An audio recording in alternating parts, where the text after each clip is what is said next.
Kagaya ng ipinangako sa inyo ni Chururot na ibablog ko sa inyo yung aking pamamasyal sa Mall of Asia at the same time kung saan ako bumibili ng aking pasalubong dito pabalik ng Saudi Arabia. Kaya dyan lang kayo, huwag kayong bibitaw sa vlog na ito. So ito na nga, nakarating na nga si Chururot dito sa Mall of Asia at ayan, palakad-lakad na ako dyan na kahit umuulan, quit daw kasi nga bongga talaga ito.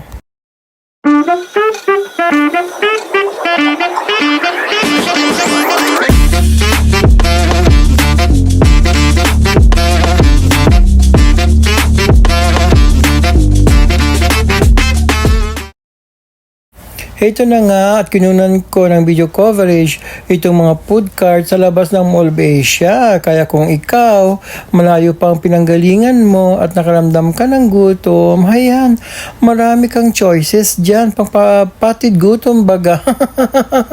Bago ka kumain ng iyong main course, may lang naman. At ayan na inyong Chururot at paakyat na ako dito sa itaas ng Mall of Asia. At syempre pa-post mo na ako dyan ba? Syempre, feeling ko parang turista din ako. At dyan yata dumadaan ang mga private car, pati na rin yung mga taxi. At heto na nga, papasok na ako sa loob ng mall. Pero teka, kukunan ko muna din yung kabilang side.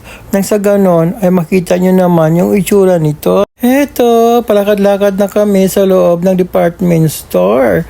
Kasi naghahanap ako ng aking pantalon. Kasi alam nyo naman, napakaselan ko talaga pagdating sa cut ng aking pantalon na gusto kong bilhin.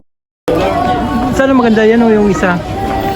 Magkaiba kasi sila ng sir ng tela. Ito po kasi hyper stretch siya. Ito? Hyper stretch siya. Then ito ang isa naman po maong type stretchable din po. Talaga? Goods po yung fitting niya sir pag suot. Oh, sige. Thank you ah. Galing ng explanation mo ah.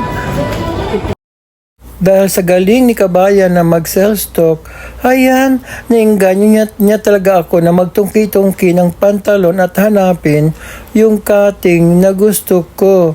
At akma talaga siya sa design na hinahanap ko kasi nga maselan talagang inyong Chururot.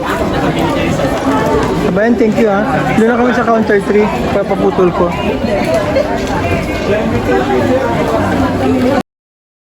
So eto na, naglakad na kami sa loob ng department store para pumunta doon sa counter 3 at bayaran na yung mga pinamili kong pantalon. So hayan na, let's go!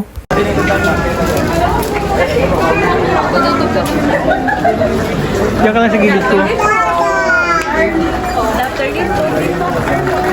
Saan daw counter 3 day?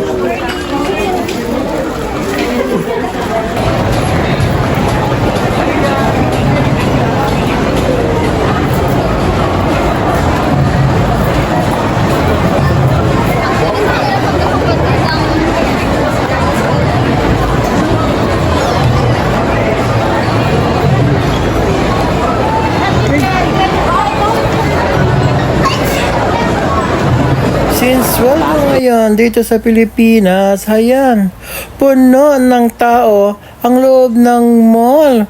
Kaya full pack talaga siya. Kaya heto na, naglakad na naman kami uli papunta ng grocery store o di kaya ng supermarket kasi gusto kong bumili ng mga bottled water tsaka ng mga lotion para naman madala kong pasalubong pagbalik ko ng Saudi Arabia. So ayan guys, itutour ko kayo dito sa loob ng grocery store na sa Mall of Asia na sobrang laki talaga niya at malula ka talaga sa dami ng mga display nila dito. So sige lang, dyan lang kayo at mag-enjoy talaga kayo sa kapapanood ng vlog kong ito. Nang sa ganon ay lagi niyong abangan at panoorin yung vlog ko dito. So ayan na, pumunta na ako sa cooler na ito at nagdadampot na ako ng aking bottled water. At sa dinami ng aking pinamili, sana lang maubos ko lahat ito kasi hindi ko naman pwedeng dalhin sa loob ng eroplano. At heto na, habang naghahanap ako ng lotion na green papaya naman, ay napadaan na ako dito. The next day. Kinabukasan nga ay bumalik na naman ang inyong chururot dito sa Mall of Asia kasi hindi ko nabili lahat ng mga pasalubong na dapat kong bilhin kahapon. Kaya ang una kong pinuntahan ay itong aficionado muna. Malago, ano nangyari sa'yo? Ba't ka naman nandito sa loob? Ilang years na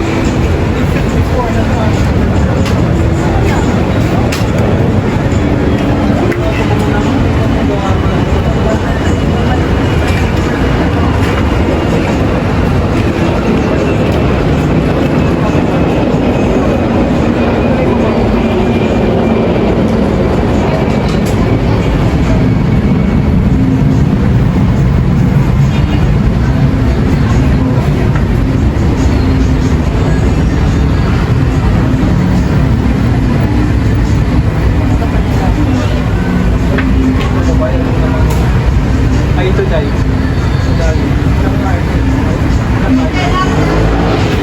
Kaya na 50% kaya? 160? 160?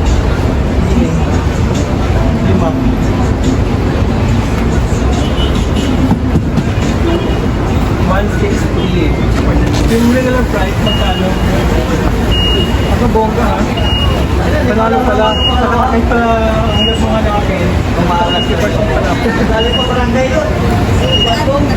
Pagkano nga yun? Ha?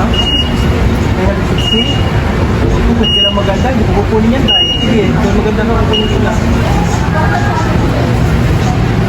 Sige.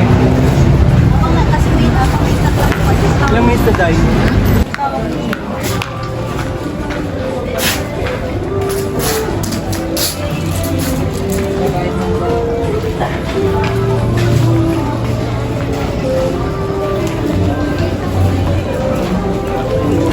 Watson tayo dahil saan? Dito rin, counter 6 na. Counter 6 para mo Watson. Watson nga, nasa'yo Watson. Watson, di ba lang dito na tayo bumili ng Watson dati? Sila counter 6 na, counter ano lang. Ay, tanungin mo. Malamang sa malamang nagtataka siguro kayo kung ano ang inaalog-alog ni Chururot dyan. Well, bumili lang naman ako ng wax na tatak bench para sa buhok namin ni Mogi. Kasi kapag umuwi kami ng Pilipinas, ayan talaga ang binibili namin para pang 1 year supply na namin ito. Ewan ko, ba't nahiyang na talaga ako dito sa wax ng bench na ito? Ay paano naman kasi kapag ito ang ginamit mo, kumakapit talaga ang iyong buhok at super bango niya talaga. Para ka na ding naglagay ng perfume sa iyong katawan. Dual purpose baga. O diba ang angas? Pagkatapos kong mamili doon, ay nagpatuloy kami sa aming paglakad at napansin ko na may magandang display ang Mall of Asia ng malaking stop toys dito. Sabi ko sa aking kasama, dahil sanali nga at magpa-video-video nga ako sa iyo dito sa stop toy na ito para naman meron akong remembrance sa magandang stop toy na ito. At nang sa ganun naman ay makita din ng aking mga kadiputan nation na itsura ng display dito sa Mall of Asia at nagandahan din ako dito sa 3D na aquarium na ito. Super ganda talaga niya at super unique talagang aquarium na ito. Kaya haya na naman ang inyong chururot. Nag-appear naman siya dyan at nagpa-video na naman na para bang turista na naman ang feeling ko. Super angas talaga ng 3D na ito. Heto ang susunod na pasalubong na aking papasukin. Ang pinaka-famous na hopya ng ingbitin na talagang di ka mabibitin. Kaya hayan ang inyong chururot at pumasok na ako dito sa loob. Pero teka guys ha, bibitinin ko muna kayo kasi super haba na talaga ang vlog kong ito. Kaya abangan nyo ulit dahil may part 2 pa ang aking pagminamina at pamamasyal at pagbibili ng mga pasalubong dito sa Mall of Asia. So therefore, this is Nicolas Mijares and thank you for watching Nico Mogs Vlog. Babu! Abangan ang continuation nito.